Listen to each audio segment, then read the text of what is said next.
The Rise and Fall of King Solomon, a story of wisdom and compromise. King Solomon, the son of David and Bathsheba, ascended to the throne of Israel after his father's death. He ruled from Jerusalem, which remains a significant city in present-day Israel. Solomon, blessed by God with wisdom, sought divine guidance to govern his people justly, ushering in an era of prosperity and peace. In a remarkable demonstration of wisdom, God granted Solomon discernment and understanding when he asked for wisdom to govern righteously. 1 Kings 3:5-14. His reign flourished, attracting people from afar seeking his wise counsel and judgment. Kings 4:34. Solomon's wisdom extends beyond his reign.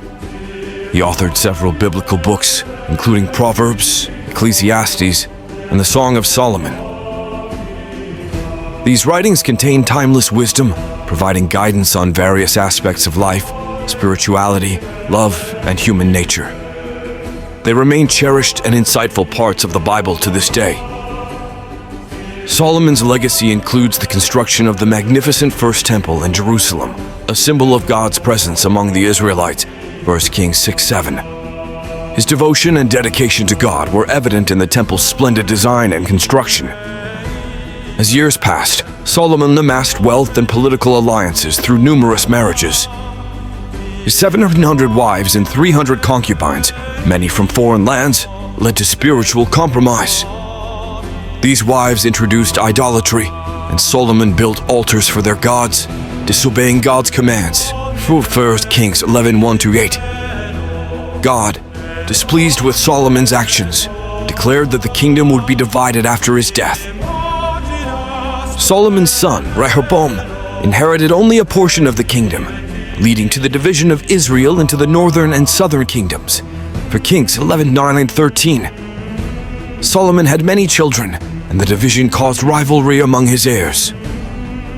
His reign of 40 years ended with his death at 60. 1 Kings 11:42-43.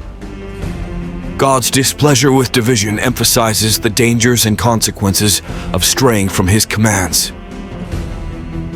God designed marriage to be a covenant between one man and one woman, becoming one flesh. Genesis 2:24. His commandments aim to prevent division and conflict within families, emphasizing the importance of unity and harmony in God's plan.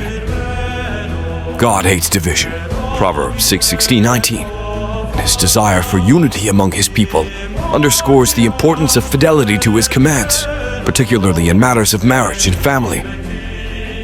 God's commands, including those against greed, materialism, and sexual immorality, guide us toward a life that honors him. Reflect on 1 Corinthians 6:18, which urges us to flee from sexual immorality, and 1 Timothy 6:10, emphasizing that the love of money is the root of all evil. Material wealth and earthly desires can lead us away from God's purpose for our lives.